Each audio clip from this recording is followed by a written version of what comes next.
Baik, Suki Hontu, semoga Anda semua berbahagia. Selamat tahun baru. Semoga Anda panjang umur. Tahun bertambah tapi umur makin panjang, semoga. Semoga Anda selalu dalam keadaan sehat, damai, dan bahagia. Sambil menunggu yang lain menemukan tempat duduknya, saya perhatikan banyak dari Anda yang terkesima. Ada apakah gerangan? Apakah ada yang menarik di sini?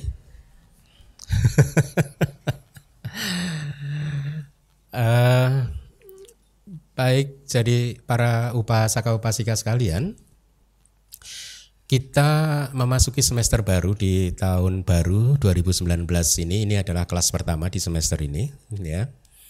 Sudah tidak terasa DBS sudah 3 tahun lebih, 3,5 tahun mungkin berjalan, dan Anda sudah banyak mempelajari kitab suci. Apa yang ada di dalam kitab suci. Kalau berbicara tentang kitab suci, seringkali saya itu merenungkan, kok agama kita ini kok paling antik ya, gitu. Antik dalam pengertian, kalau di agama-agama lain itu umatnya seneng datang ke tempat ibadahnya untuk belajar kitab suci. Ada kajian kitab suci ini kayak agama A, agama B kajian kitab sucinya sendiri. Nah, kalau agama Buddha kok enggak suka ya? Bahkan kalau ada yang mempelajari kitab suci malah dituduh terlalu fanatik. Saya kadang, umat Buddha di Indonesia ini mungkin satu-satunya di dunia.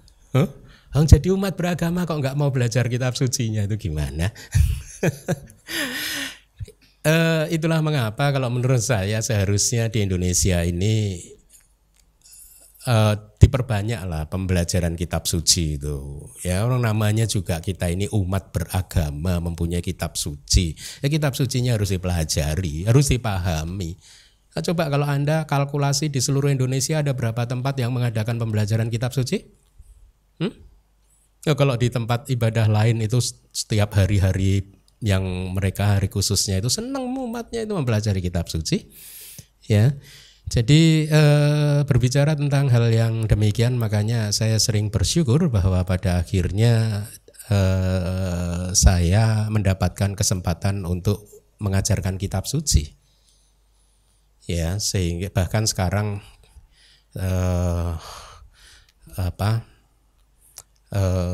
ya itu fokus saya adalah di samping mengajar juga menerjemahkan kitab-kitab, ya, karena menurut saya inilah yang sesungguhnya dibutuhkan oleh umat atau siapapun yang ingin terbebaskan dari segala bentuk penderitaan, ya, pemahaman pelajaran kitab suci yang benar gitu. Ya, yang benar, yang sesuai yang diajarkan oleh guru-guru di masa lalu gitu. Yang masih tertulis di dalam kitab-kitab komentar dan kitab sub komentarnya. Nah, jadi kembali lagi, ini adalah kelas yang pertama, dan saya tahu karena saya sudah mengajar di Indonesia sejak 2011. Biasanya kalau bulan Januari, Februari itu kelas agak idle karena ada Chinese New Year, ada ini, pokoknya mulai aktif lagi itu setelah Cap Gomeh. Memanfaatkan kelas yang idle, maka saya ambil topik yang sulit. Mumpung masih kosong, kasih aja yang sulit. Jadi berbahagialah Anda yang sedang sibuk. Sutta kali ini saya ambil lagi dari Samyutta Nikaya. Judulnya kok belum? Ya, judulnya ada di layar. Asivisopama Sutta. Asivisopama Sutta terdiri Asivisopama itu terdiri dari 2 kata, asivisa plus upama. Upamanya A yang terakhirnya panjang bukan pendek. Ada 2 kata upama, A-nya pendek yang terakhir, dan upama. Ya, kalau yang upama itu artinya perumpamaan. Ya, jadi kayak bahasa Indonesia kan juga diadopsi ya, upama, umpama. Ya, gitu. Bahasa Palinya upama gitu ya. Ya, nanti saya jelaskan. Asi wisa plus upama. Ya, asi wisa itu artinya ular. Upama itu perumpamaan. Jadi ini perumpamaan tentang ular. Ya. Nah, bahasa Pali sebenarnya Pali itu arti kata Pali itu bukan bentuk bahasa loh sebenarnya. Pali itu artinya teks. Ya, Pali itu artinya bisa sebagai kayak benang juga, rangkaian yang sesuatu yang dirangkai kayak melalui benang-benang begitu ya. Artinya intinya apa yang ada di dalam Tripitaka itu disebut Pali. Ya, sehingga istilah Pali itu sebenarnya adalah ajaran Buddha yang ada di Tripitaka. Ya. Sedangkan ajaran-ajaran yang ada di kitab komentar tidak disebut Pali, meskipun bahasanya secara salah kita pahami kitab komentar dan subkomentar itu memakai bahasa Pali. Ya, bahasanya sama dengan bahasa kitab suci, hanya ada perbedaan di sana sini karena perbedaan perkembangan zaman. Kitab suci kan lebih tua, kitab komentar dan subkomentar lebih muda. Seperti halnya bahasa Indonesia loh. Bahasa Indonesia tahun 1900 dan bahasa Indonesia tahun sekarang berbeda. Apalagi bahasa Indonesia tahun 1800 kalau ada itu waktu itu pasti akan banyak berbeda dengan bahasa Indonesia yang sekarang. Nah, bahasa Pali yang di kitab suci dan bahasa Pali yang di dalam kitab komentar serta subkomentar itu terasa, ketahuan perbedaannya. Dan perbedaan itu saya menduga terjadi karena perbedaan zaman. Perbedaan perkembangan agama itu bahasa itu kan selalu berkembang. Ya, bahasa Inggris juga berkembang. Kalau Anda membaca buku-buku kitab suci kita yang ditulis oleh orang bule yang dicetak pada tahun 1900, bahasa Inggrisnya pakai begitu. Ya. Dosat do DTHOU SHALT apa itu coba, udah nggak eksis di zaman sekarang kan, tapi bahasa itu eksis 100-200 tahun yang lalu gitu. Nah, jadi sekali lagi Pali itu artinya sebenarnya apa yang ada di dalam kitab suci Tripitaka itu disebut Pali. Tetapi karena bahasanya seperti itu akhirnya secara salah kaprah sampai sekarang diterima sebagai kebenaran itu sebagai bahasa Pali. Arti dari Pali itu bisa kayak sesuatu yang dirangkai dengan benang kayak misalkan kalau untaian bunga itu dirangkai dengan benang. Jadi ajaran Buddha yang diuntai sedemikian rupa, dipersatukan sedemikian rupa, nah itu Pali. Atau sering disebut secara simpel arti dari Pali adalah teks gitu ya. Jadi kalau ada seseorang mengatakan ya sesuai dengan teks Pali, nah double berarti. Artinya sesuai dengan teks-teks. Karena Pali itu teks juga kan. Ya, saya tadi berbicara tentang Pali melebar sedikit, sebenarnya ingin menyampaikan kepada Anda bahwa bahasa kitab suci, bahasa kitab komentar yang Anda kenal kemudian sebagai bahasa Pali yang secara keliru akhirnya dianggap benar, bahwa ini adalah benar bahasa Pali, itu sangat memperhatikan eufoni. Eufoni itu apa? Biar enak didengar gitu loh. Ya, jadi kalau kayak gini nih asi wisa upama nggak enak didengar. Maka supaya enak didengar dia disambung sedemikian rupa sehingga ada konsonan atau vokal tertentu yang harus berubah supaya mengucapkannya enak, didengarkannya juga enak. Itu akhirnya berubah menjadi asi wiso pamaksuta. Ya. Berasal dari asi wisa plus upama. Asi wisa upama. Asi wisa upama. Disambung jadi asi wiso upama. Banyak kata-kata Pali yang seperti itu. Ya, itu pembukaannya. Seperti biasa saya akan minta PIC untuk membacakan sutanya terlebih dahulu, agak panjang sepertinya. Wahai para biku, andaikan terdapat 4 ekor ular berbisa panas dan mematikan. Kemudian seorang laki-laki berharap untuk hidup, tidak berharap untuk mati, mengharapkan kebahagiaan dan menolak penderitaan. Mereka akan memberitahu dia demikian, hai laki-laki yang baik, 4 ular ini berbisa panas dan mematikan. Iya, Suta ini membutuhkan perhatian, jadi Anda hafalkan secara cepat supaya nanti bisa mengikuti penjelasan yang akan saya berikan. Jadi secara singkat ini bercerita tentang ada 4 ekor ular yang berbisa, ya, yang panas dan mematikan. Ya, kemudian ada seorang laki-laki lain, ya, yang tentu saja tidak pengen mati, dia berharap bisa hidup panjang umur, ya, mengharapkan kebahagiaan dan menolak penderitaan gitu. Maka orang-orang akan memberitahu laki-laki itu, "Hai laki-laki yang baik, diberitahu 4 ular ini berbisa loh. 4 ular ini mematikan, panas mematikan loh," supaya dia aware, supaya dia sadar bahwa jangan main-main dengan 4 ular ini, kira-kira begitu. Kamu harus waspada loh dengan 4 ular ini, karena begitu digigit bisa mati ini gitu, atau bisa menderita gitu ya. Mereka harus dikeluarkan dari waktu ke waktu, harus dimandikan dari waktu ke waktu, harus diberi makan dari waktu ke waktu, harus ditidurkan dari waktu ke waktu. Nah, sutanya seperti itu. Makanya kalau kita tidak membaca kitab komentar, kita akan kehilangan benang merahnya. Kok bisa? Hubungannya apa ini? Kok tiba-tiba kok masuk ularnya harus dimandikan dan seterusnya? Gitu kan? Nah, makanya kita harus membaca kitab komentar. Sekali lagi saya ingin sampaikan, kalau mereka menolak kitab komentar, lalu bagaimana memahami suta itu, ya? Suta yang kemarin terakhir kita babarkan di semester lalu itu kan contoh yang paling bagus untuk menyadarkan mereka yang masih menolak kitab komentar dan supkomentar. Oleh karena itu kita di Myanmar itu kita diajarkan bahwa kita sebagai biku maupun umat itu harus memegang teguh kitab suci. Nah, kitab suci itu strukturnya ada yang disampaikan Bante Wisuda itu. Kitab suci itu enggak berhenti di Tripitaka saja. Struktur dari kitab suci kita adalah Pali, Atakata, Tika, Anutika dan seterusnya. Artinya Tripitaka, kitab komentar, subkomentar dan kitab sub-subkomentar itu satu struktur. Itu semua disebut kitab kita. Gitu ya.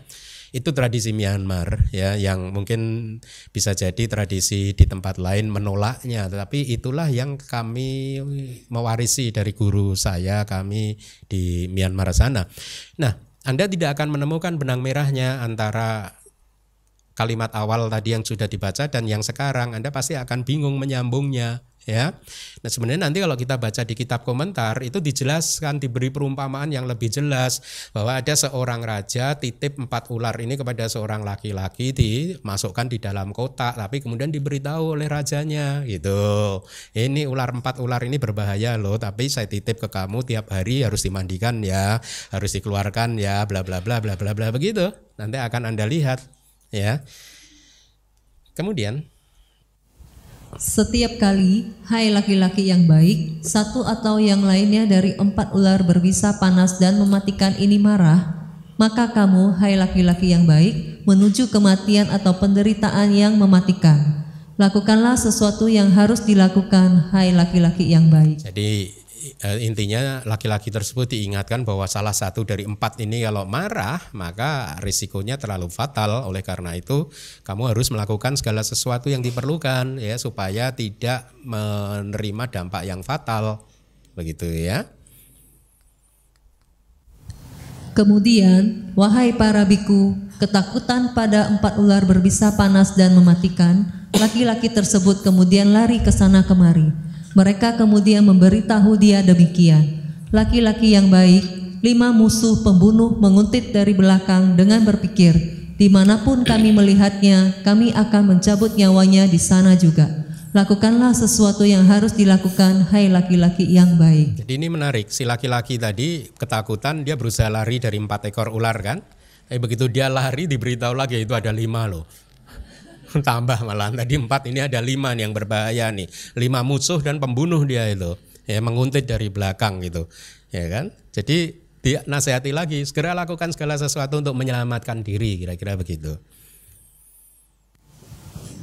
Kemudian, wahai para biku, ketakutan pada 4 ular berbisa panas dan mematikan, dan ketakutan pada 5 musuh pembunuh, laki-laki tersebut kemudian berlari ke sana kemari. Mereka kemudian memberitahu dia demikian, laki-laki yang baik, pembunuh ke-6, seorang sahabat karib, menguntit dari belakang dengan pedang terhunus dan berpikir, dimanapun saya melihatnya, saya akan memenggal kepalanya di sana juga. Lakukanlah sesuatu yang harus dilakukan, hai laki-laki yang baik. Kembali lari dari yang 5 diberitahu lagi. Hei, itu ada sahabat karibmu yang siap membunuh loh, pembunuh ke-6 loh. Segera lakukan segala sesuatu untuk menyelamatkan diri, kira-kira begitu. Kemudian, wahai para biku, ketakutan pada 4 ular berbisa, panas dan mematikan, ketakutan pada 5 musuh pembunuh, dan pembunuh ke-6 seorang sahabat karib dengan pedang terhunus. Dia kemudian berlari ke sana kemari. Dia kemudian melihat sebuah desa kosong. Rumah manapun yang dia masuki selalu hampa, sepi dan kosong. Bejana apapun yang dia pegang selalu hampa, sepi dan kosong. Mereka kemudian memberitahu dia demikian, hai laki-laki yang baik, baru saja gerombolan perampok desa memasuki desa yang kosong ini. Lakukanlah sesuatu yang harus dilakukan, hai laki-laki yang baik. Itu never ending suffering. Baru ketemu desa udah ditakut-takutin. Kalau Anda yang begitu, kira-kira Anda ngedumel nggak sama orang yang memberitahu Anda itu? Kamu kok negatif sekali sih, isinya takut aja gitu ya. Tapi sutta ini menarik, seperti yang nanti akan saya sampaikan kepada Anda. Sutta ini sangat menarik. Kemudian, wahai para biku, ketakutan pada 4 ular berbisa, panas dan mematikan, ketakutan pada 5 musuh pembunuh, dan pembunuh ke-6 seorang sahabat karib dengan pedang terhunus, dan pada gerombolan perampok desa, dia kemudian berlari ke sana kemari. Dia kemudian melihat air samudera yang sangat luas, yang pantai di sebelah sini yang berbahaya dan menakutkan, sedangkan pantai seberang yang aman dan bebas dari bahaya. Akan tetapi tidak memiliki perahu atau jembatan untuk penyeberangan dari pantai di sebelah sini menuju ke seberang. Kemudian, wahai para biku, laki-laki tersebut berpikir demikian, air samudera yang sangat luas ini, yang pantai di sebelah sini berbahaya dan menakutkan, pantai seberang yang aman dan bebas dari bahaya, akan tetapi tidak memiliki perahu atau jembatan untuk penyeberangan. Biarlah saya mengumpulkan rumput, ranting, dahan, dan daun-daunan, menggabungkannya menjadi sebuah rakit, sehingga dengan bergantung pada rakit tersebut, berusaha dengan tangan-tangan dan kaki-kaki, saya akan pergi menuju ke pantai seberang. Kemudian, wahai para biku, laki-laki tersebut mengumpulkan rumput, ranting, dahan, dan daun-daunan, menggabungkannya menjadi sebuah rakit, sehingga dengan bergantung pada rakit tersebut, berusaha dengan tangan-tangan dan kaki-kaki, saya pergi menuju ke pantai seberang. Setelah menyeberang, setelah mencapai pantai seberang, Brahmana berdiri di atas tanah yang tinggi. Wahai para biku, perumpamaan ini telah aku buat untuk penyampaian satu makna, dan inilah maknanya di sini. 4 ular berbisa panas dan mematikan, wahai para biku, adalah istilah untuk 4 unsur-unsur dasar yang besar, elemen tanah, elemen air, elemen api, dan elemen angin. 5 musuh pembunuh, wahai para biku, adalah istilah untuk 5 kelompok yang menjadi objek pelekatan, yaitu agregat materi sebagai objek pelekatan, agregat perasaan sebagai objek pelekatan, agregat persepsi sebagai objek pelekatan, agregat formasi-formasi yang disertai kehendak sebagai objek pelekatan, dan agregat kesadaran sebagai objek pelekatan. Pembunuh ke-6 seorang sahabat karib dengan pedang terhunus, wahai para biku, adalah istilah untuk kesenangan dan nafsu. Sebuah desa kosong, wahai para biku, adalah istilah untuk 6 landasan indriawi internal. Apabila, wahai para biku, seorang yang bijaksana, berpengalaman dan pandai memeriksa, mereka berdasarkan mata terlihat hampa, sepi, dan kosong. Berdasarkan lidah, apabila, wahai para biku, seorang yang bijaksana, berpengalaman dan pandai memeriksa, mereka berdasarkan batin terlihat hampa, sepi, dan kosong.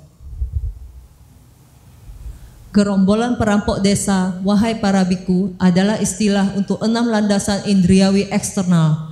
Mata, wahai para biku, diserang oleh objek-objek bentuk yang menyenangkan dan tidak menyenangkan. Telinga, wahai para biku, diserang oleh objek-objek bentuk yang menyenangkan dan tidak menyenangkan. Hidung, wahai para biku, lidah, wahai para biku, tubuh, wahai para biku, batin, wahai para biku, diserang oleh objek-objek yang menyenangkan dan tidak menyenangkan. Tanda titik-titik itu artinya sama gitu ya, sama dengan yang sebelumnya. Air samudera yang sangat luas, wahai para biku, adalah istilah untuk 4 banjir. Banjir kenikmatan indriawi, banjir eksistensi, banjir pandangan salah, dan banjir ketidaktahuan. Pantai di sebelah sini yang berbahaya dan menakutkan, wahai para biku, adalah istilah untuk identitas diri. Pantai seberang yang aman dan bebas dari bahaya, wahai para biku, adalah istilah untuk nibbana. Rakit, wahai para biku, adalah istilah untuk jalan mulia berunsur 8, yaitu pandangan benar sampai konsentrasi benar. Berusaha dengan tangan-tangan dan kaki-kaki, wahai para biku, adalah istilah untuk prakarsa. Setelah menyeberang, setelah mencapai pantai seberang, Brahmana berdiri di atas tanah yang tinggi, wahai para biku, adalah istilah untuk seorang arahat. Pertama. Ya, pertama itu artinya suta pertama di Wagga tadi. Terima kasih. Itu sutanya ya. Meskipun dijelaskan oleh Buddha di bagian akhir 4 ular itu perumpamaan tentang 4 elemen dan seterusnya, tetap saja kita tidak bisa memahami maknanya secara sempurna. Dan itulah mengapa kembali lagi kita perlu membuka kitab definisi penjelasan atau kitab tafsir atau kitab komentar gitu ya. Mari kita lihat penjelasannya.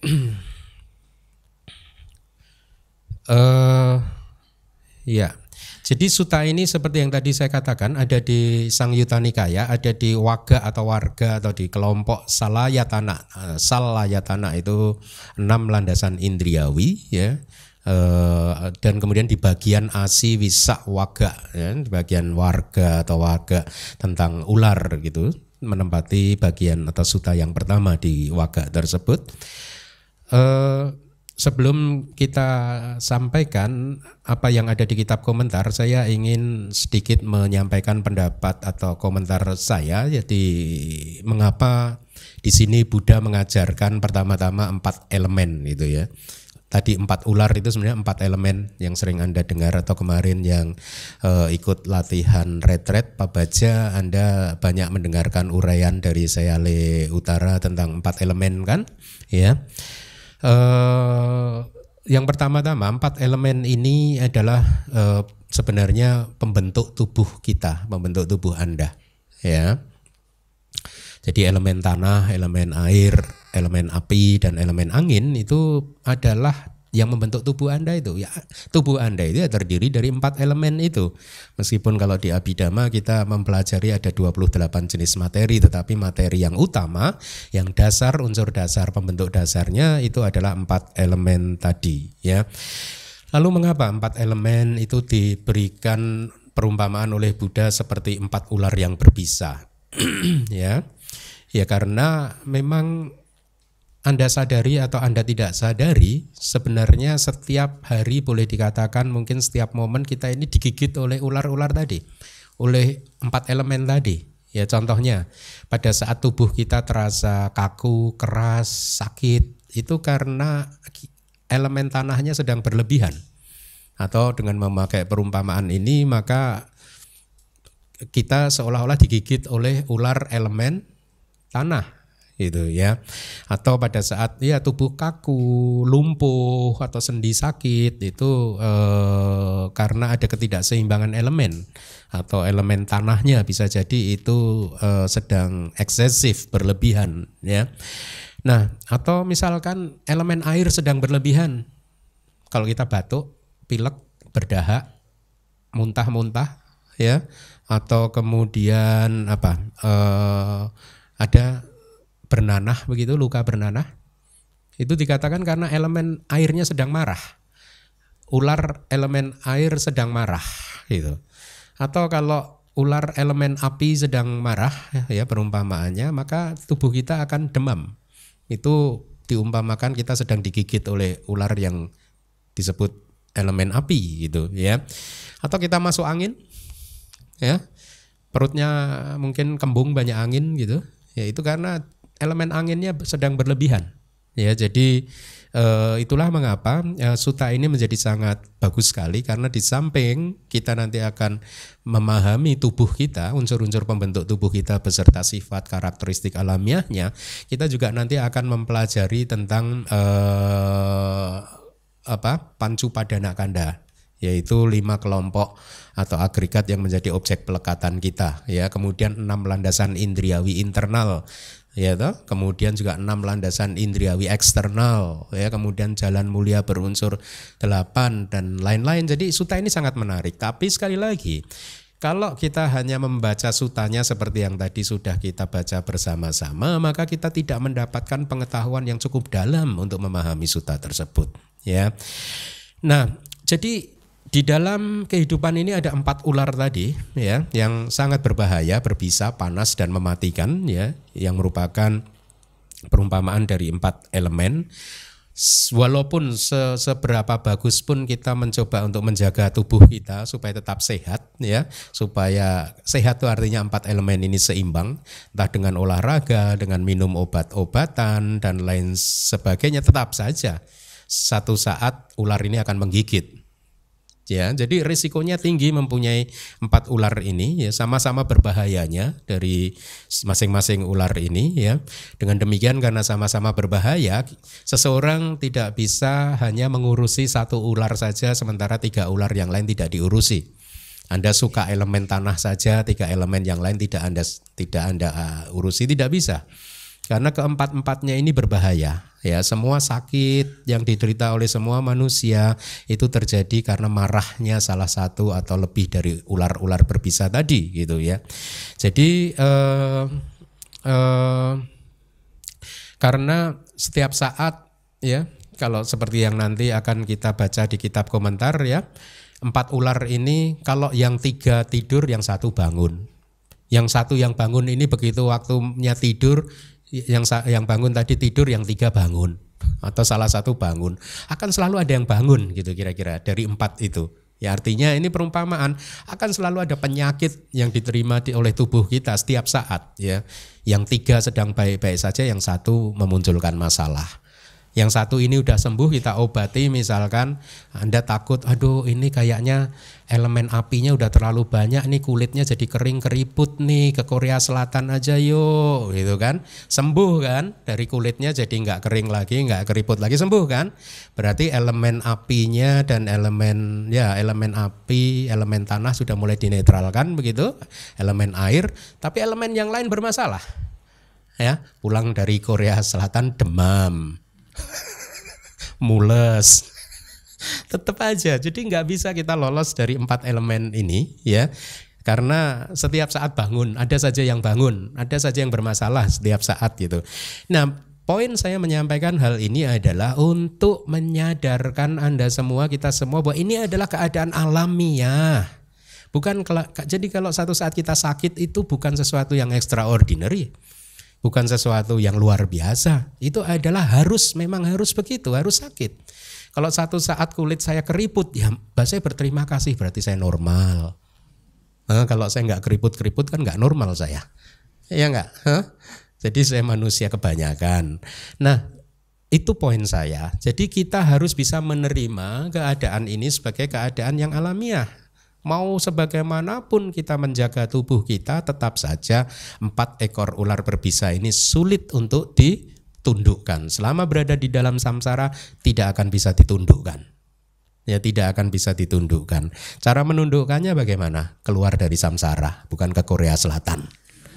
Keluar dari Korea Selatan, keluar dari Indonesia, keluar dari manapun, keluar dari bumi dan samsara ini, itu ya. Tidak ada yang bisa terbebas itu ya. Jadi ular ini juga tidak mengenal rasa takut ya, meskipun Buddha juga akan digigit juga sama dia, nggak takut sama Garuka Kama, Akusala Kama itu. Waduh, menyakiti Buddha ya, menyebabkan Buddha sakit atau meninggal, dia nggak takut, gigit aja. Arahat juga digigit juga itu, apalagi kita ya, apalagi Putu Jana. Jadi ini ular ini susah dididik. Meskipun ikut kelas Pariyati Sasana, hati-hati loh, jangan membunuh arahat, itu nanti langsung awiji. Enggak peduli dia. Karena dia tidak punya batin, tidak punya pikiran, dia adalah rupa, dia adalah materi ya. Jadi dia enggak terikat pada hukum karma itu tadi gitu. Nah, jadi lihatlah bahwa 4 ular, 4 elemen ini begitu berbahaya dan tidak bisa kita upayakan untuk menjadi tunduk pada kita. Selama kita di dalam samsara, maka bahaya ini akan terus ada.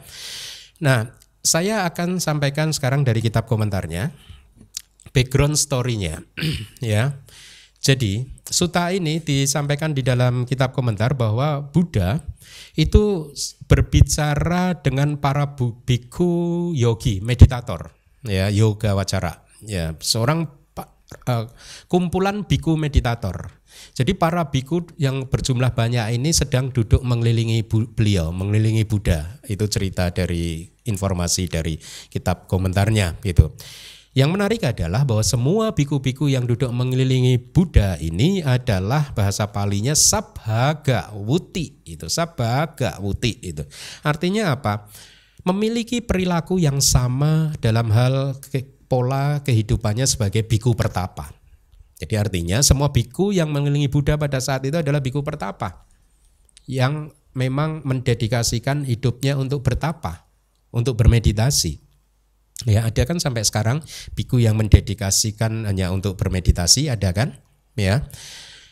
Nah, kitab sub komentarnya memberikan penjelasan Sabhagawuti sebagai biku-biku yang memiliki kecenderungan yang sama, yaitu sama-sama melatih meditasi dengan objek dukkha lakkhana, karakteristik penderitaan. Jadi objek meditasi mereka itu sama, yaitu memahami karakteristik penderitaan gitu. Disebutkan bahwa mereka para biku itu ada yang tinggal di hutan sendirian, ada yang tinggal di hutan berdua, ada yang tinggal di hutan bertiga, berempat atau berlima ya. Jadi sutta ini disampaikan kemudian berkaitan dengan watak atau kecenderungan dari para biku yang memiliki kecenderungan yang sama, yaitu apa? Sama-sama suka berlatih meditasi atau sama-sama suka praktek pertapaan gitu. Biku-biku yang telah duduk mengelilingi Begawan pada saat itu, di antara mereka ada beberapa biku, ini sama dari kitab sub komentarnya memberi tambahan yang sama, beberapa biku tinggal sendirian di hutan, beberapa dari mereka adalah kalau istilah dari kitab sub komentarnya kalimatnya begini, palinya artinya begini, beberapa dari mereka adalah diri sendiri sebagai yang kedua, artinya apa? Tinggal berdua. Beberapa dari mereka adalah diri sendiri sebagai yang ketiga. Artinya apa? Tinggal bertiga. Diri sendiri sebagai yang keempat. Diri sendiri sebagai yang kelima dan seterusnya. Itu saya sampaikan supaya Anda tahu. Makanya saya tadi katakan kitab Pali, kitab komentar dan kitab subkomentar itu ada agak memiliki perbedaan karena muncul dari perbedaan zaman gitu. Nah, singkat cerita mereka semua yang mengelilingi Buddha adalah para biku hutan, gitu ya. Nah, pertama-tama kita diberi informasi bahwa makhluk itu dibedakan menjadi 4 jenis. Jadi manusia pun kita juga termasuk makhluk, kita termasuk salah satu dari 4 jenis ini, ya. Yang pertama adalah individu yang mampu memahami dhamma melalui uraian ringkas. Bahasa Palinya Ugga Titanyu Pugala. Ayo ikuti saya, Ugga Titanyu. Sekali lagi. Ugga Titanyu. Lengkap. Ugga Titanyu Pugala. Yuk. Ugga Titanyu Pugala. Bahasa Indonesianya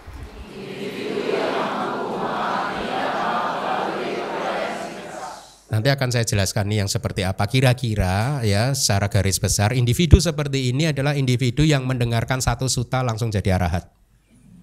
Anda sudah mendengarkan 20 sutta sejak tahun ini. Masih ngak-nguk. Mau jalan susah mobilnya. Apa-apa. Individu yang kedua adalah Wipanci Tanyu Pugela. Yuk. Bahasa Indonesianya. Beliau ini adalah jenis individu pada waktu dibabarkan satu suta selesai belum mencapai apa-apa. Beliau membutuhkan penjelasan yang lebih lengkap melalui matriks, matika, daftar, kusala dhamma, biakata dhamma, katame dhamma. Nah, baru setelah dijelaskan lebih lengkap, beliau bisa menembus dan mencapai tingkat kesucian. Itu individu yang kedua. Individu yang ketiga bahasa Palinya adalah Neya Pugela. Bahasa Indonesianya? Ya, individu ini diberi satu suta nggak cukup, tetap ngak-nguk. Diberi penjelasan lebih dalam lagi, tetap belum bisa. Beliau harus dibimbing pelan-pelan, ya. Berasosiasi dengan teman yang baik, guru yang baik dan seterusnya dalam proses yang cukup lama baru mencapai tingkat pencerahan. Individu yang terakhir adalah Padak Parama Pugela. Bahasa Indonesianya? Ya, itu saya terjemahkan letterlek sesuai dengan kata Palinya. Padak Parama itu ya, padak itu kata atau kalimat gitu ya. Parama itu tertinggi, jadi padak yang tertinggi, kata adalah yang tertinggi gitu. Nah, sekarang Anda bertemu dengan 4 terminologi ini ya. Apalah saja tadi? Masih hafal? Uga Titanyu Pugala. Wipanci Tanyu Pugala. Neya Pugala. Padak Parama Pugala. Nah, jadi semua makhluk itu salah satu dari 4 ini. Ya, tidak bisa 2, Anda mau 2. Padak Parama dan Padak Parama, Padak Parama. 1, kita masing-masing 1 aja, jangan serakah ya. Kalau di kelas-kelas yang dulu itu saya tidak menggunakan istilah teknis ini, tapi kalau Anda ingat ini saya terjemahkan menjadi kira-kira yang pertama adalah seorang yang sangat cerdas secara spiritual. Sangat cerdas sehingga dengan satu suta tercerahkan. Yang kedua adalah orang yang cerdas saja secara spiritual. Yang ketiga adalah orang yang tidak cerdas secara spiritual, jadi harus dibimbing. Yang keempat itu sama sekali nggak cerdas. Ini orang yang parah gitu. Tapi banyak juga di zaman sekarang ini juga yang Padak Parama. Bisa jadi kita pun adalah Padak Parama Pugala. Ya. Nah, disebutkan bahwa ya ini menariknya kitab komentar memberi informasi kepada kita bahwa para biku yang datang duduk mengelilingi Buddha itu adalah individu yang kedua, yaitu Wipanci Tanyu Pugela ya, yang datang dari berbagai penjuru, dari berbagai wilayah. Setelah datang pada waktu pelayanan ya, saat yang tepat untuk melayani Buddha, membersihkan wihara gitu. Setelah itu selesai semuanya, mereka duduk mengelilingi Buddha untuk mendengarkan khotbah Buddha, yaitu sutta ini gitu ya. Kemudian Buddha pun membabarkan sutta Asi Wisopama Sutta gitu. Nah, ya ada catatan dari saya. Individu yang keempat, Padak Parama Pugala ini adalah individu yang tadi sebelum saya jelaskan kan. Kalau yang ketiga Neya Pugala itu kan harus dibimbing pelan-pelan ya. Yang Padak Parama itu namanya adalah kata adalah yang tertinggi, artinya apa? Di dalam kehidupan ini itu dia hanya bisa memahami kata-kata saja. Hanya bisa memahami teori saja. Itu udah tertinggi buat dia. Lebih dari itu sudah tidak bisa. Artinya mencapai jana, maga dan pala sudah tidak bisa dia. Nah, tetapi buat Padak Parama ini meskipun dia memahami teori, maka pemahaman teori yang dia dapat di dalam kehidupan ini akan menjadi penopang untuk kenaikan karir spiritual dia di kehidupan yang berikutnya. Mari kita lihat penjelasannya. Saya ada catat itu penjelasannya. Yang pertama, Uga Titanyu Pugela adalah individu yang mencapai kearahatan hanya melalui ringkasan matika sutta ini. Itu saya beri tanda kurung ini, artinya hanya sebagai contoh saja bahwa dengan satu sutta saja udah cukup. Ya. Jadi di dalam kitab komentarnya diberi penjelasan misalkan para biku, ya, misalkan hingga menyeberang, melampaui Brahmana. Oh, ini adalah tika itu kitab subkomentar. kalimat para biku misalkan hingga menyeberang melampaui Brahmana berdiri di atas tanah yang tinggi. Ini sebenarnya kan awal dan akhir dari sutta ini tadi kan, ya. Jadi inilah yang dimaksud dengan ringkasan matika. Matika itu kayak matriks, kayak table of content gitu, apa ya bahasa Indonesianya ya. Ya matriks gitu. Jadi itu hanya kayak ringkasan-ringkasannya saja gitu. Ya, sutta ini dianggap juga sebagai matika. Ya, jadi Uga Titanyo Pugala, individu yang sangat cerdas secara spiritual ini hanya dengan mendengarkan matika atau satu sutta seperti Asi Wisopama Sutta ini, dia bisa mencapai arahat. Ya, kemudian ya dari kitab subnya ada penjelasan gini, tata ya sak pugala sak saha udahata wela ya dhamma abhisamayo hoti. Dhamma abhisamayo, penembusan. Jadi individu yang memiliki penembusan atau realisasi dhamma, itu arti dari dhamma abhisamaya, ya. Seseorang yang memiliki atau mampu menembus atau merealisasi dhamma hanya dengan melalui penyampaian yang singkat. Ya, jadi itu Uga Titanyo Pugala. Kemudian yang kedua, Wipanci Tanyo Pugala adalah individu yang mencapai tingkat kesucian arahat melalui uraian matika sutta tadi secara detail dan panjang lebar. Ya, jadi satu sutta tadi tidak cukup, membutuhkan penjelasan lagi, bertanya, ya, Buddha ini maksudnya apa sih gitu. Jadi perlu dibimbing sedikit lagi gitu, ya. Dikatakan bahwa dia ini adalah seseorang yang widharitang atang janati. Dia adalah seseorang yang atang janati, memahami makna witaritang. Witaritang itu secara perincian panjang lebar. Jadi dia baru akan paham kalau sudah diperinci secara panjang lebar atau secara detail gitu. Jadi individu ini memiliki pemahaman dhamma hanya ketika maknanya telah dirinci atau dianalisis dengan detail dan diucapkan dengan singkat. Ya,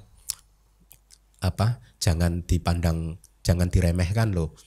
Kok sampai harus segitunya sih? Lah Anda coba 3 tahun diure-ure juga belum. Apalagi kita kalau belajar Abhidhamma itu hari Sabtu itu coba sampai diurai begini, urai begitu, ditarik ke kiri, tarik ke kanan, nggak paham sih. Nah ini lumayan Wipanci Tanyo Pugala ini ya, beliau bisa mencapai pencerahan hanya dengan uraian-uraian begitu.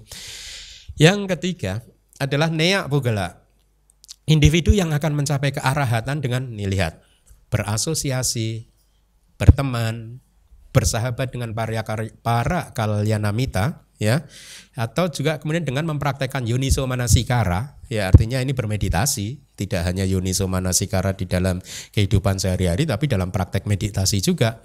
Kemudian mempelajari sutta ini misalnya dan menanyakannya, ya seperti kita semua ini. Kita belajar sutta ini, kita tanyakan setiap hari Sabtu, hari Minggu, ya, kira-kira seperti itu, ya. Tapi ada syarat yang lain, yaitu yoniso manasikara, itu perhatian yang bijaksana. Perhatian yang bijaksana untuk mengamati apapun sehingga memunculkan pemahaman bahwa apapun yang kita amati adalah anicca, dukkha, dan anatta. Itu yoniso manasikara. Itu adalah realisasi dari vipassana, ya.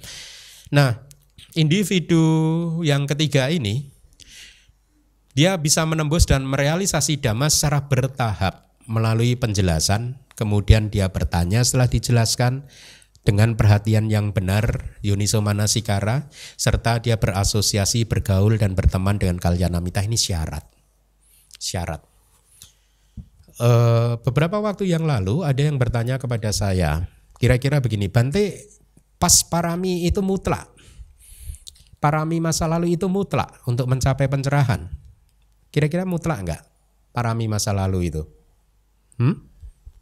Ada yang menganggap bahwa segala sesuatu ini sudah ditentukan karena parami masa lalu. Jadi artinya parami masa lalu masing-masing dari kita itu perannya itu mutlak.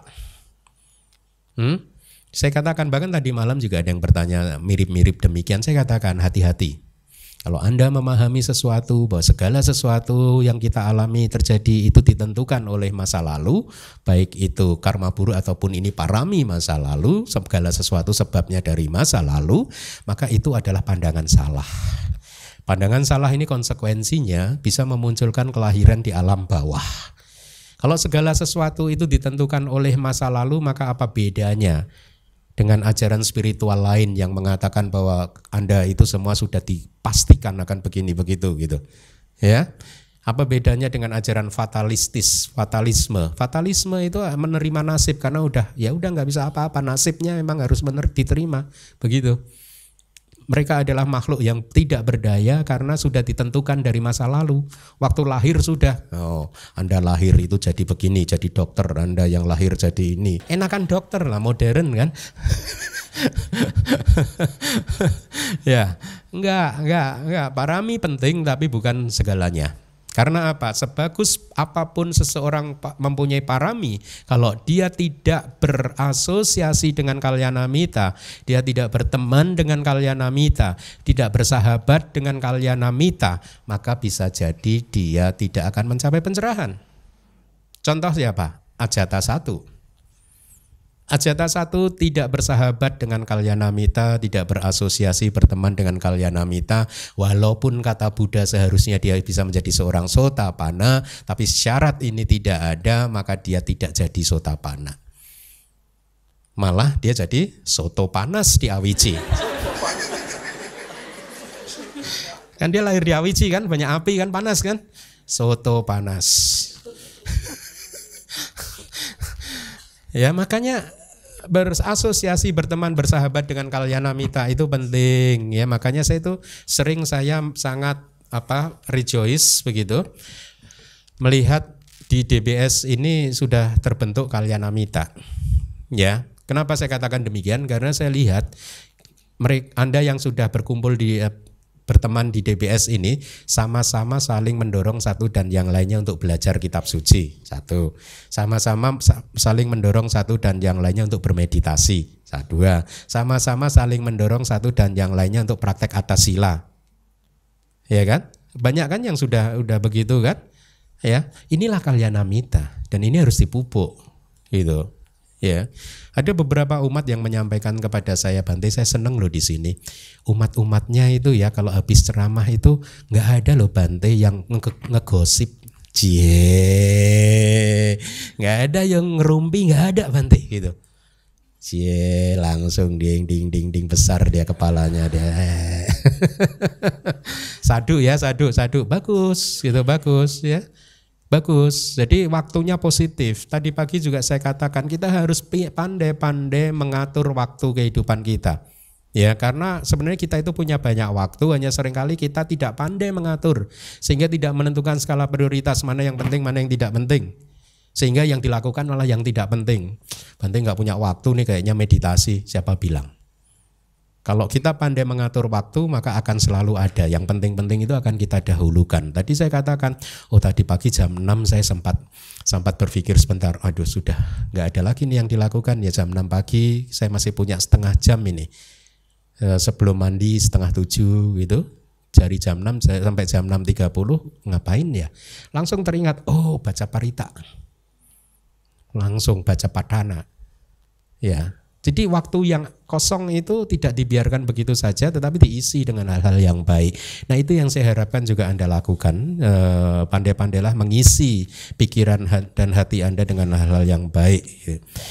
Nah jadi Anda sekarang paham ya bahwa kita harus berasosiasi, berteman, bersahabat dengan kalyanamita. Karena sebagus apapun parami Anda, kalau Anda tidak berteman, bersahabat dengan kalyanamita, malah sebaliknya Anda bersahabat dengan kalyanamita, teman yang tidak baik, parami Anda nggak berguna, nggak berbuah, nggak berkembang. Contohnya Ajata 1. Ya, ada banyak contoh lain di kitab suci yang sama. Kalau Anda salah bergaul, masa depan yang terang benderang bisa saja jadi gelap gulita karena salah pergaulan. Ya, nah selanjutnya individu yang keempat yaitu Padak Parama. Padak Parama setang sutang anagate wasana bawisati iti, ya. Jadi artinya etang sutang, suta ini bawisati akan menjadi ya ingatan masa lalu, wasana. Wasana itu ingatan ya. Masa lalu di masa depan, anagate di masa depan untuk individu pada paramasa, untuk pada parama. Untuk individu kata adalah yang tertinggi, itu terjemahan dari kalimat Palinya. Jadi artinya apa? Buat individu yang keempat ini, apa yang mereka pelajari ini akan menjadi ingatan masa lalu di masa depan. Artinya apa? Besok dia lahir lagi sebagai manusia, dia ingat apa yang dipelajari. Oh iya ya, tahun 2019 saya mendengar di DBS ya. Katakanlah ini tahun sekarang 3019, jadi 1000 tahun kemudian kan, Anda 1000 tahun lagi Anda jadi biku semua, biku hutan ya. Biku hutan duduk mengelilingi guru Anda, mendengarkan ceramah Asi Wisopama. Kayaknya udah pernah dengar loh ini. Kapan ya? Langsung Anda ini, wah iya di DBS itu. Di DBS, untung saya waktu itu duduk paling depan, jadi mendengarkan dengan jelas. Nah, setelah ceramah selesai Anda saling bertanya dengan biku yang lain, gimana tadi, paham kan Asi Wisopama tadi?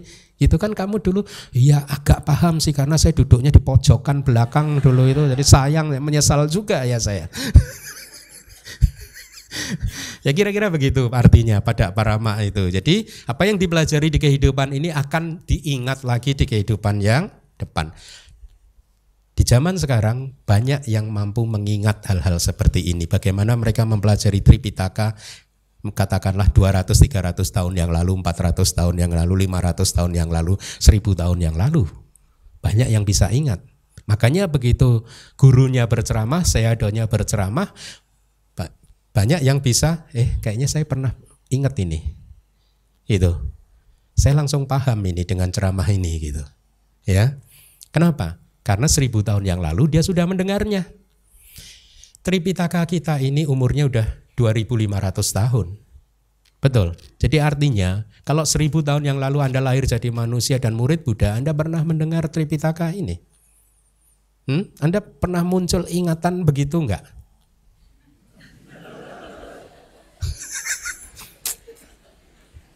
Benar-benar patut dikasihani.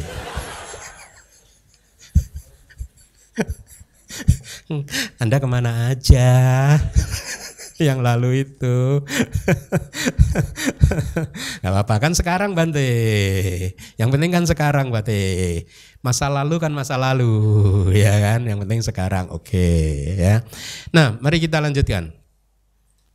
Jadi di penjelasannya ada tambahan lagi tentang individu yang keempat. Individu jenis ini walaupun dia telah banyak mendaras itu ya apa ya, kayak misalkan murid kita, murid Abhidhamma di acara Katina kemarin yang Cita Sanggata, si Cita Sanggaha Wibaga mendaras tuh mengucapkan, mengulang dengan mengeluarkan kata-katanya gitu. Masih ingat nggak murid-murid Abhidhamma kita kemarin? Sama sambudama tulang sasadama ganu tamang, ada berapa kemarin? 30 ya? 30 murid loh ada di YouTube itu. Itulah mendaras. Dan itu biku biasanya begitu. Kalau pas senggang beliau akan jalan ke sana ini sambil menghafal, mencoba untuk mengulang itu tadi. Jadi individu jenis keempat walaupun sebanyak apapun dia mendaras seperti itu tadi, menghafalnya dan mengucapkannya ya, tapi penembusan dhamma tidak muncul melaluinya. Walaupun sekeras apapun dia berlatih meditasi juga, penembusan dhamma tidak bisa muncul. Artinya apa? Individu jenis ini tidak bisa mengalami pencerahan di dalam kehidupan ini. Ya tidak bisa. Mungkin kalau di dalam Abhidhamma, ya dia ini bukan individu yang 3 akar itu. Ya mungkin 2,5 akar. Ada nggak sih 2,5? Nggak ada ya.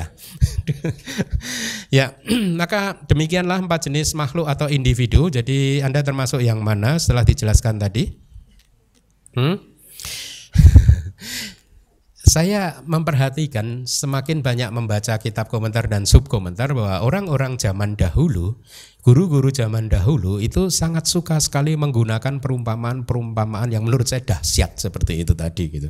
Ya, misalkan ini yang akan Anda lihat di layar itu. Setelah mengetahui kondisi pertolongan untuk mereka semua, artinya setelah Buddha mengetahui apa yang harus dilakukan untuk membantu mereka, itu maka Begawan yang saya beri italik itu dengan usaha yang besar seperti seolah mengangkat gunung Sineru, membentangkan angkasa dan menyebabkan gunung di Cakrawala bergetar, memulai pembabaran Asi Wisopama Sutta ini dengan kalimat para biku, ya, misalkan gitu ada 4 ular berbisa begitu.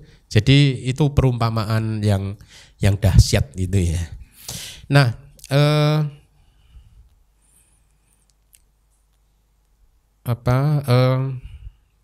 penjelasan seperti seolah mengangkat gunung Sineru atau Sineru itu artinya apa yang diuraikan di dalam sutta ini adalah kondisi yang sesungguhnya sangat sulit untuk dilihat dan tidak umum untuk yang lain. Artinya apa? Kalau bukan Buddha nggak mungkin bisa mengurai ini seperti ini, karena bagaimana Buddha bisa melihat tentang 4 elemen, ya, tentang pancu padana kanda, yaitu 5 agregat yang menjadi objek pelekatan, tentang sifat karakteristik dari landasan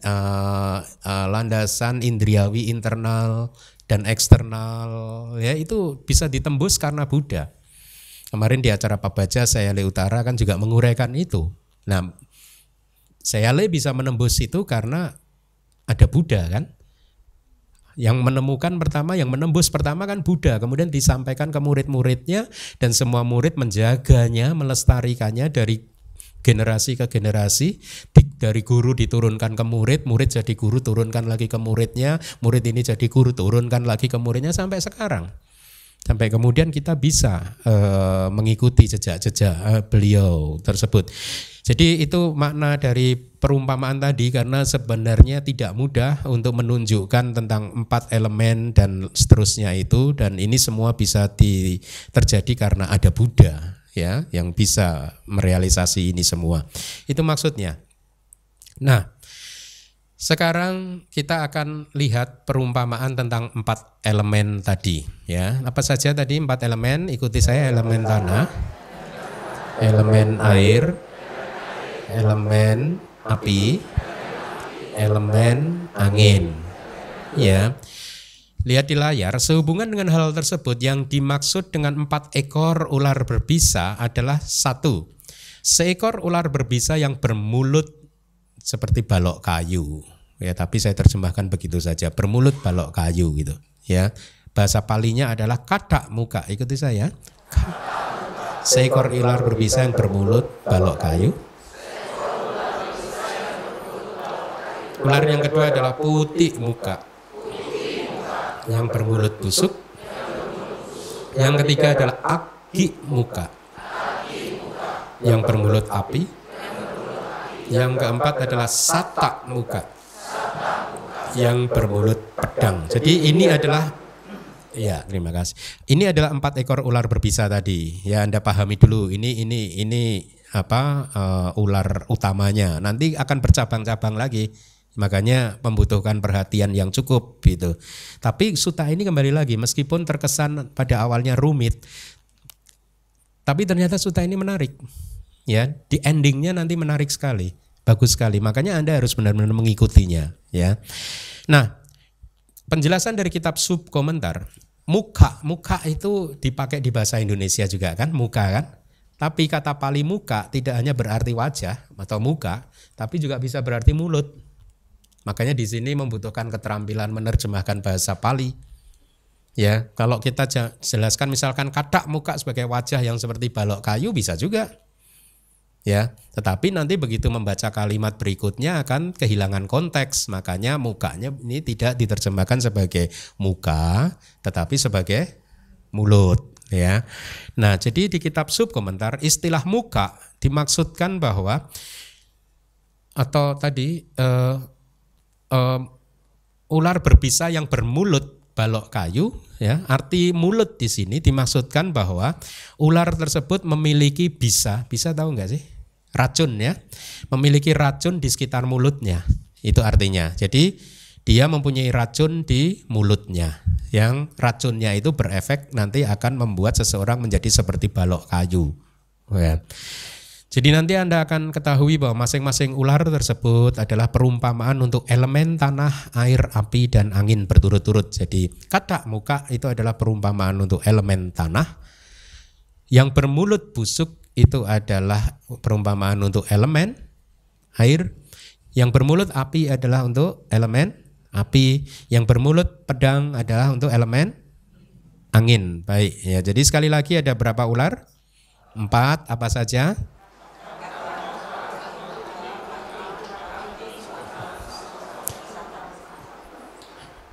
Karena Anda begitu, saya sekarang ceramahnya juga begini ya.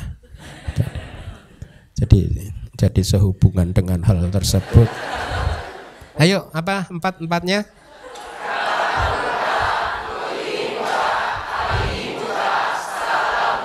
Nah, baru itu murid saya. Tahun baru. Masa Anda pengen saya menjelaskannya kayak tadi? Itulah 4 ekor ular. Mari kita lihat lagi penjelasan lebih dalam lagi. Di antara 4 ekor tersebut, seseorang yang digigit oleh ular berbisa yang bermulut balok kayu, apa bahasa Palinya tadi? Kata muka, ya.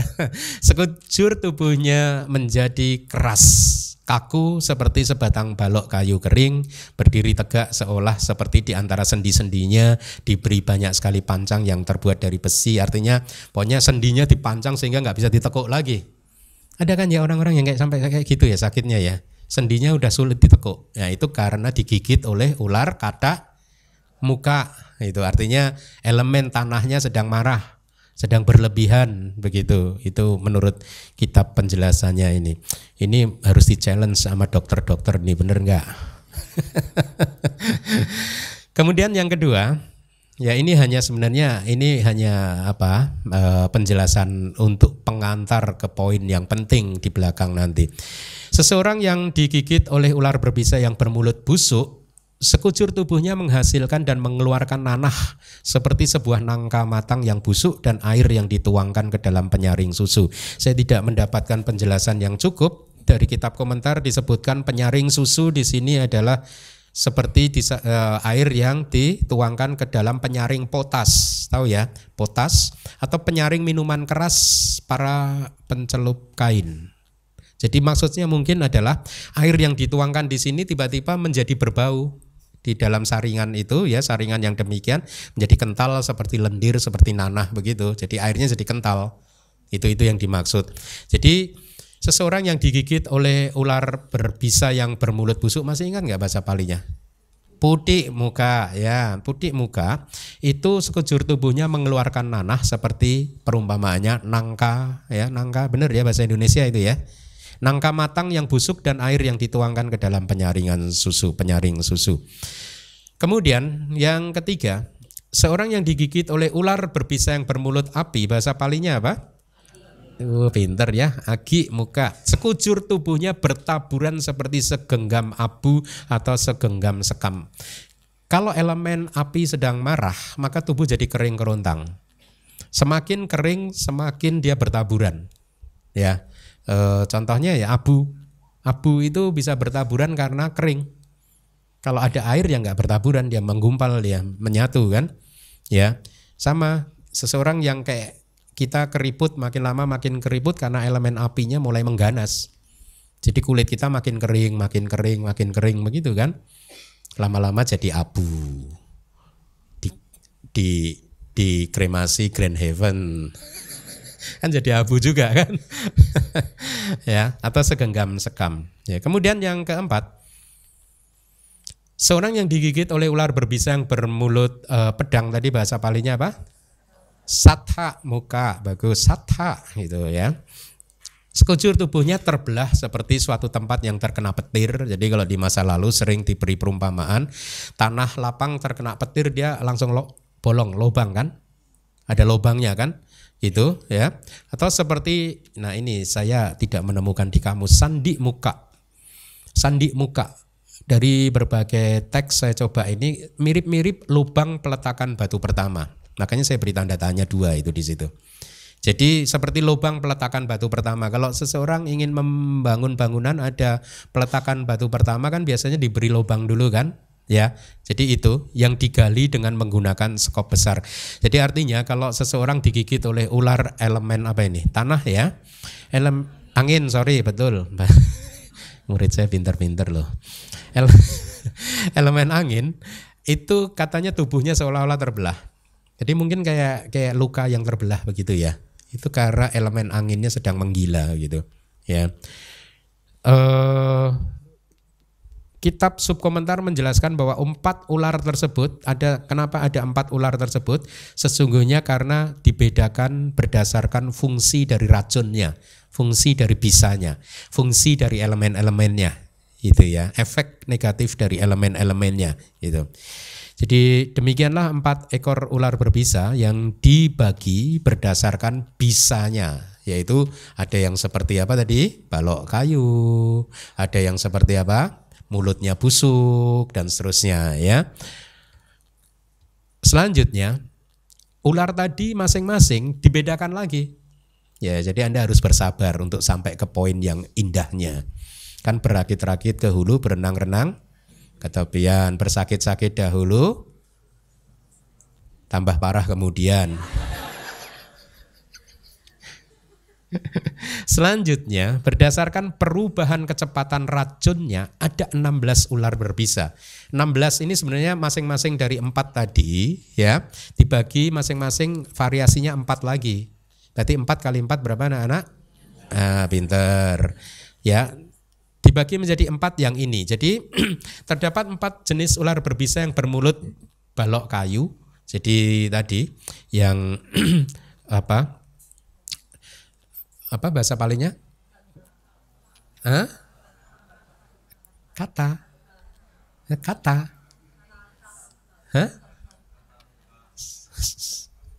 Salah. Pronounce-nya gimana? Ada titiknya T-nya? Enggak ada?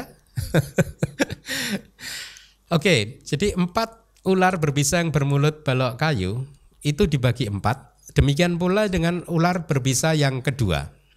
Ya, yang kedua itu juga dibagi 4, yang ketiga juga dibagi 4, yang keempat juga dibagi 4. 4-nya adalah yang ada di layar. Yaitu yang terkena racun, seseorang terkena racunnya dengan hanya melalui digigit. Yang kedua, seseorang akan terkena racunnya dengan cara hanya dilihat saja. Yang ketiga, terkena racun dengan cara disentuh. Yang keempat, terkena racun dengan melalui anginnya. Ya, ada kan ular yang menyembur itu gitu langsung terkena racunnya kan. Tapi anginnya ada airnya ya harusnya ya. Mari kita lihat penjelasannya. Oleh karena dengan melalui dilihat, digigit, disentuh dan juga diserang oleh anginnya, maka tubuh seseorang menjadi kaku dengan cara seperti yang telah disampaikan tadi ya. Misalkan kan seperti balok kayu tadi kan ya. Nah, itu penjelasannya. 3 jenis ular yang lain juga dipahami dengan metode yang sama. Putik muka, agi muka, dan satha muka. Ya, itu dipahami dengan metode yang sama. Artinya masing-masing juga ada 4, yaitu yang terluka karena dilihat, digigit, disentuh, dan juga diserang oleh anginnya. Dengan demikian kita mendapatkan 16 jenis ular berbisa berdasarkan kecepatan perubahan racunnya. Itu kata dari kitab subkomentarnya. Kitab 3 atau subkomentar memberi penjelasan oleh angin, itu artinya oleh angin yang naik atau muncul setelah menyentuh tubuh ular tersebut. Jadi ketika seseorang menyentuh tubuh ular tersebut, maka dia mengeluarkan angin. Nah, katanya anginnya ini yang beracun. Itu kitab penjelasannya begitu. Ya, jadi itu saya rasa kita cukupkan dulu sampai di situ karena waktunya juga sudah cukup ini ya. Saya sudah meminta kepada semua kepada panitia bahwa kelas sebaiknya diselesaikan jam 11.30 sudah ini. Terima kasih.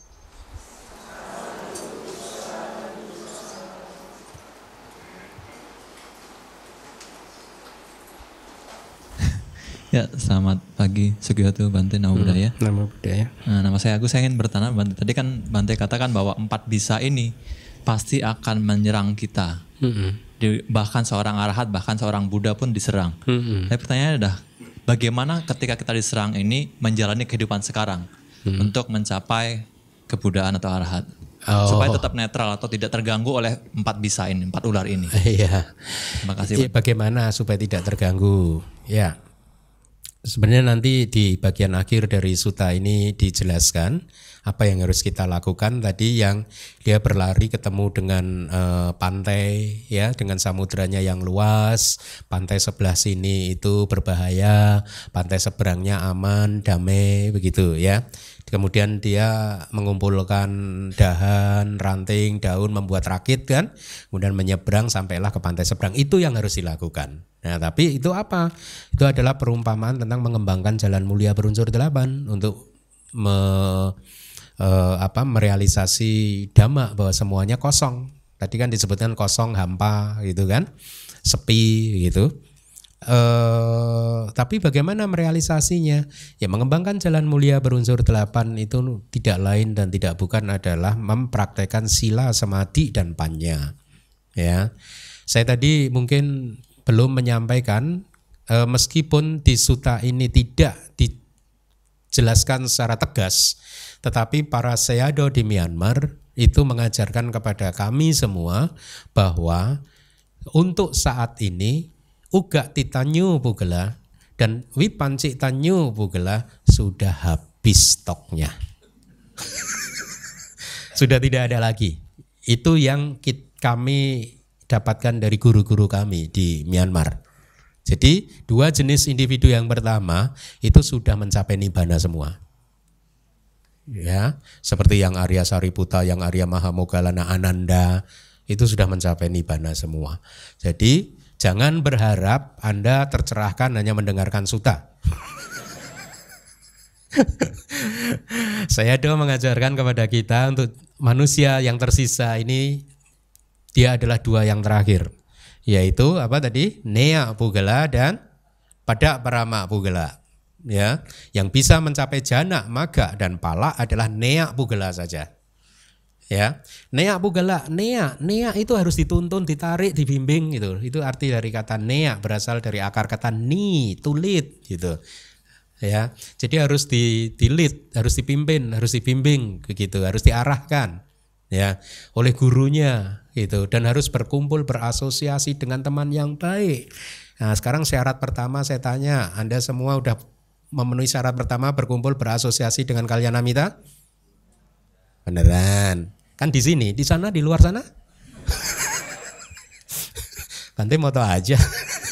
Bante mau tahu aja atau mau tahu bener apa mau tahu aja gitu. Itu neya pugala, harus dibimbing, dituntun begitu. Jadi apa yang harus dilakukan? Mengembangkan jalan mulia berunsur 8, sila, samadhi, panya semua harus dikembangkan. Kalau Anda ingin, kita semua ingin mencapai nibbana, harus mengembangkan jalan mulia berunsur 8. Nah, pelajari apa itu jalan mulia berunsur 8. Apa itu sama didik, sama sangkapa, sama waca, sama kamanta, sama ajiwa, sama wayama, sama sati, sama samadhi. Apa saja dipelajari. Ini harus penuh semuanya 8-nya gitu. Ya, singkat cerita, Anda harus mempraktekkan sila, kemudian harus berlatih meditasi untuk mengembangkan samadhi, untuk kemudian bisa mengembangkan panya. Itu yang harus dilakukan. Ya, jadi semuanya jangan berhalu, hanya mendengarkan sutta Anda jadi sotapana. Anda sudah saya ajarkan 30 sutta, mungkin ada ini 20 sutta. Belum jadi juga, mau sampai kapan. Gitu ya. Oke, ya, itu tadi sebelahnya ibu-ibu ada yang mau tanya.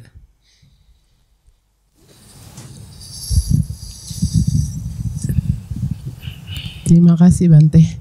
Berdiri Bu, nanti nggak masuk TV ya. Terima kasih Bante. Saya mau tanya, tadi Bante jelaskan bahwa 4 ular ini adalah perumpamaan dari 4 elemen, tanah, air, angin dan api. Nah, berdasarkan kecepatan racunnya itu kan ada 4 ya Bante. Nah, saya kurang mengerti di sini bahwa jadi misalnya tanah, kalau tanah kita digigit gitu ya, itu yang bagaimana, seperti apa gitu maksudnya perumpamaan itu. Terus kalau tanah yang sentuh misalnya gitu. Iya. Dan seterusnya. Iya. Terima kasih Bante. Iya. Jadi dari 4 ekor ular tadi masing-masing dipecah menjadi 4 lagi kan tadi apa tadi yang kena bisanya hanya dengan melihat saja atau setelah digigit atau disentuh dan juga kena serangan dari anginnya. Itu sesungguhnya itu hanya perumpamaan, Bu, tidak dalam realitas, hanya perumpamaan saja untuk memberikan gambaran kepada kita betapa sesungguhnya 4 elemen ini berbahaya. Dan kita tidak bisa melakukan upaya apapun untuk menjinakkannya selama masih berada di dalam samsara. Makanya tadi di awal saya katakan tujuan saya menyampaikan ini atau Buddha atau minimal saya yang karena Buddha tidak mengatakannya begitu, tapi dari saya itu tujuannya adalah dengan memahami ini semua, maka saya ingin kita semua, Anda semua bisa menerima 4 elemen tubuh ini dengan sifat alamiahnya yang seperti itu. Terima saja. Artinya apa? Kalau pada satu saat sakit ya tersenyum saja. Jangan kemudian guling-guling. Kenapa saya nasibnya kok sial amat Bante loh? Kok sialnya beruntung loh. Anda manusia normal kan sakit. Kalau nggak sakit, nah itu baru nggak normal gitu. Jadi itu maksud saya bahwa selama kita lahir maka 4 elemen itu akan memberikan kita masalah. Gak bisa diapa-apakan lagi. Makanya tadi di suta ya di sutanya ya tadi atau di kitab komentarnya. Kalau yang 3 tidur, yang 1 bangun. Kalau yang bangun ini nanti tidur, yang tadi tidur bangun lagi. Jadi akan selalu ada yang bangun, artinya akan selalu ada yang memberi masalah kepada kita. Dan ular ini nggak takut, mau dinasihati ditakut-takuti. Jangan membunuh arahat loh, jangan membunuh Buddha loh. Dia cuek aja. Makanya arahat digigit juga sama dia, Paceka Buddha digigit sama dia, Buddha digigit sama dia gitu. Buddha kan sering diare, pernah baca itu enggak? Itu karena digigit ular air. Pinggangnya sakit. Gitu? Digigit apa? Sakit tanah gitu. Ya, Buddha aja sakit. Makanya itu tadi poin yang saya sebenarnya ingin tekankan untuk tahap awal dari sutta ini. Terimalah tubuh ini dengan segala sifat alamiahnya yang memang sudah tidak bisa dihindari lagi. Kita bisa minum vitamin, kita bisa berolahraga supaya menjaga tubuh ini sakit. Ya kita berusaha, tapi pada saat meskipun kita sudah minum vitamin dan berolahraga, toh kita masih sakit lagi, terimalah bahwa itu memang harus begitu. Ya, itulah dharma. Ya, banyak manusia yang tidak bisa menerima pada saat mereka tubuhnya sakit. Kemampuan dia tidak bisa menerima kenyataan bahwa dia harus sakit, itulah yang sesungguhnya membuat dia menderita. Jadi seseorang menderita bukan karena dia sakit. Paham? Seseorang menderita karena dia tidak bisa menerima bahwa dia sakit. Paham bedanya? Sakit tidak akan membuat kita menjadi menderita kalau kita bisa menerimanya dengan lapang dada. Itulah ajaran Buddha. Dari segala yang sudah diceritakan tadi, ya, kita diajarkan untuk bisa menerima kalau satu saat digigit ular tadi. Bukan menolak. Ya. Bukan kemudian malah tidak bisa menerima dan kemudian malah bereaksi secara negatif. Itu tujuannya. Paham semua? Ada yang tidak setuju? Awas. Baik, terima kasih.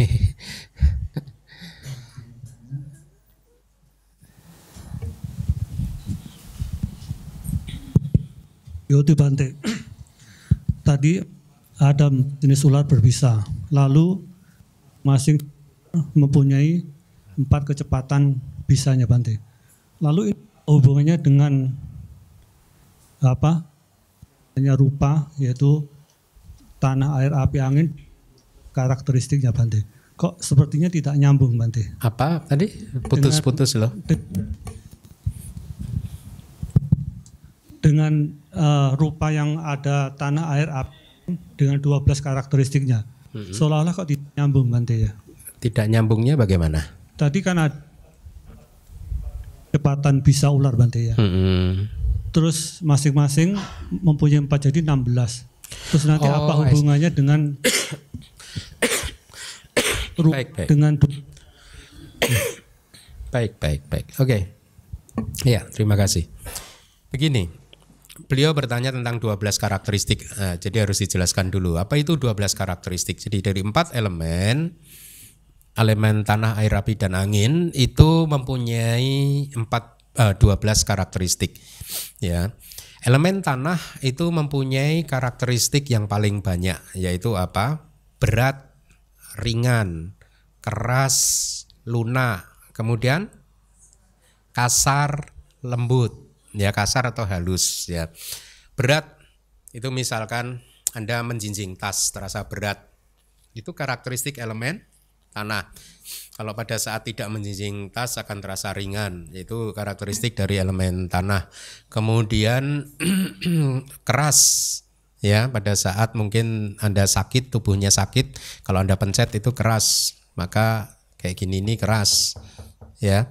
Itu atau lunak lawan kebalikannya, itu juga elemen tanah.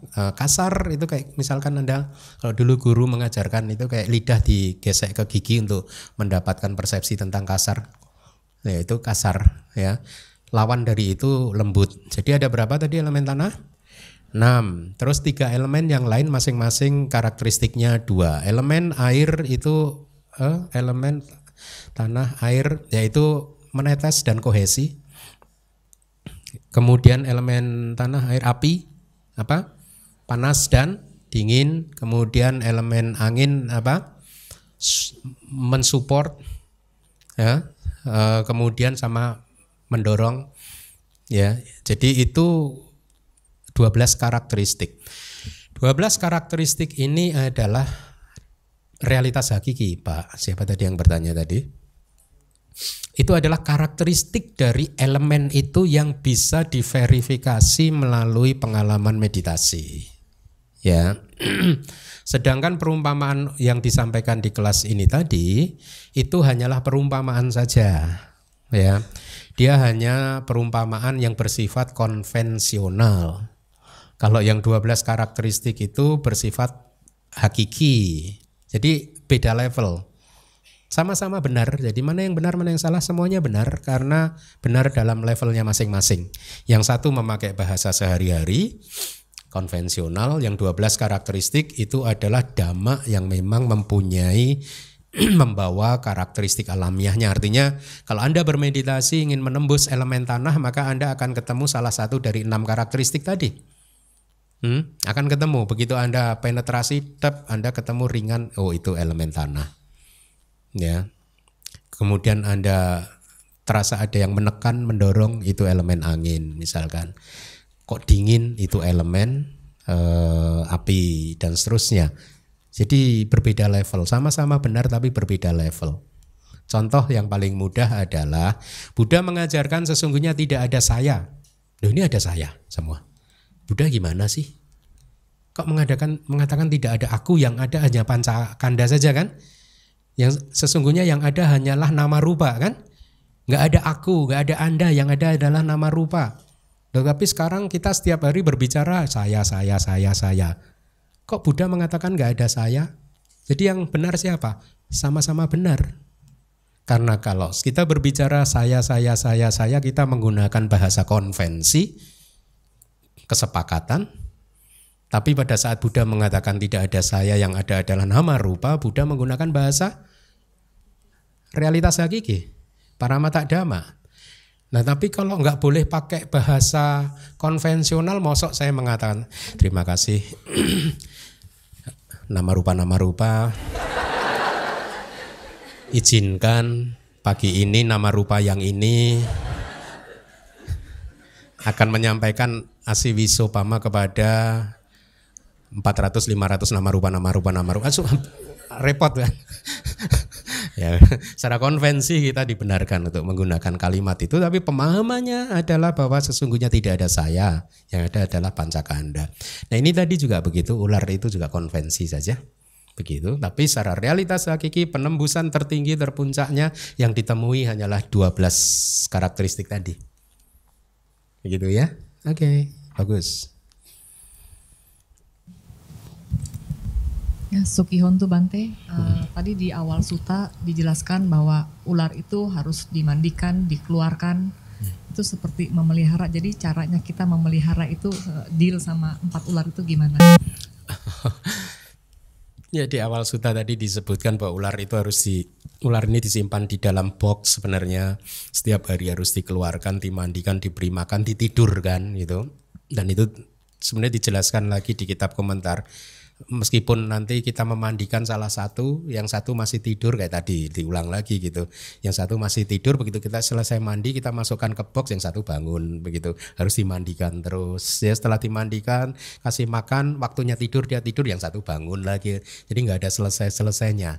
Jadi how to deal with 4 elemen adalah mengembangkan pemahaman kebijaksanaan bahwa mereka adalah anicca, dukkha, dan anatta. That is how to deal. Bukan ke Korea Selatan, bukan ke Pineng untuk berobat. Berobat boleh, tapi satu saat kita harus tahu bahwa memang itu adalah karakteristiknya. Ada saja penyakit akan tiba pada masanya di mana penyakitnya nggak bisa diobati. Seseorang berobat sembuh dari satu penyakit, penyakit yang lain menunggu. Kan begitu. Jadi intinya selama siapapun saja berada di dalam samsara, maka dia tidak bisa lepas dari ancaman 4 ular ini. Siapa saja, termasuk Buddha. Gitu. Buddha juga nggak bisa kan, nggak bisa keluar. Mahamoggallana yang paling sakti, orang sakti loh, kalahnya sama penjahat. Iya kan? Itu artinya tubuhnya juga ini. Tapi kan Mahamoggallana tidak berteriak, artinya tidak menolak kenyataan bahwa dia disiksa oleh penjahat-penjahat. Dia tidak mengeluh. Buddha juga tidak mengeluh waktu kena diare, kena sakit pinggang, tidak mengeluh. Nah itulah poinnya sebenarnya. Jangan mengeluh. Karena mengeluh adalah akusala. Mengeluh, keluhan adalah hal yang tidak baik. Jadi kembangkan sikap untuk menerima. Saya sering kalau pagi ditanya umat yang datang, gimana Bante sehat? Hehehe, lumayan. Padahal nggak sakit ya saya jawab lumayan. Nggak ada keluhan. Memang harus sakit ya sakit. Begitu. Jadi ya kita bisa how to deal, kita bisa melakukan segenap daya upaya seperti yang tadi saya sampaikan, minum vitamin, berolahraga, ke dokter dan lain sebagainya. Tapi pemahaman yang benar harus muncul bahwa memang ini sifat dari tubuh jasmani, ya toh? Kan jati piduka, jera piduka, biadi piduka, biadi itu. Jadi sakit adalah duka, ya sudah ya. Bahwa sakit adalah duka, ya. Tetapi sebenarnya sakit adalah duka itu kan kalau kita tidak bisa menerima. Kalau kita bisa menerimanya dengan lapang dada ya sakit ya hanya sakit saja. Makanya di sutta yang lain Buddha mengatakan sutanya kepada, nama sutanya saya agak lupa. Jadi sutta ini bercerita tentang suami istri yang sudah hidup di beberapa kehidupan selalu jadi suami istri. Mungkin Nakulapita mungkin. Nakulapita. Jadi di banyak kehidupan mereka jadi suami istri. Pada satu hari Nakulapita ini, ayah dari Nakula ini sudah merasa tua, sakit-sakitan. Beliau adalah murid Buddha yang sangat istilahnya devout gitu. Setiap hari berdana, ya berbakti kepada Buddha.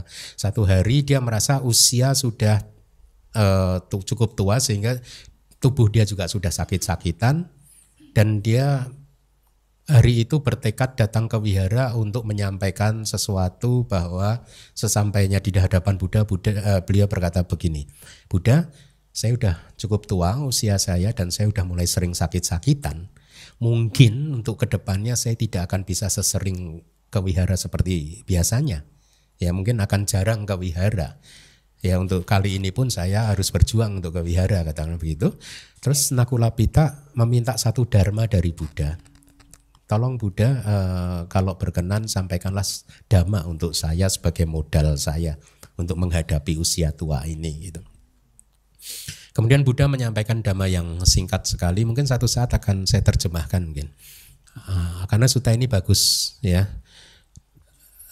Kalimat Buddha adalah begini, Nakulapita, biarkan tubuh ini sakit, tapi jangan biarkan batin kamu ikut sakit. Nah itu nasihatnya Buddha gitu. Itulah kita, nasihat ke kita semua. Biarkan tubuh ini sakit, kalau harus sakit, tapi jangan sampai batin ini ikut sakit karenanya. Tubuh yang sakit tidak bisa dihindari. Nggak bisa dihindari. Batin yang sakit bisa dihindari. Ya, jadi kekuasaan kita ada di batin. Mengendalikan batin supaya nggak ikut sakit. Nggak ikut sakit yang bagaimana sih? Oh, sakit lagi. Mau sampai kapan ini sakit terus? Nah, itulah batin yang sakit. Hah? Tapi kalau ditanya, Bante sehat? Nah, lumayan. Nggak tahu kalau saya menderita malamnya itu kadang. Tapi kan nggak komplain itu Bu ya. Jadi biarkan tubuh ini sakit, tapi jangan biarkan batin ikut Ayo ikuti saya. Biarkan tubuh ini sakit.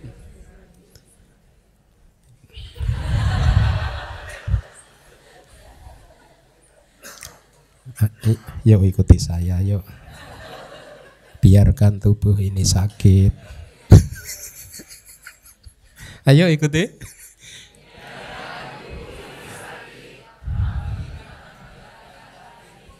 Biarkan biar tubuh ini sakit, tapi batin tidak akan ikut sakit.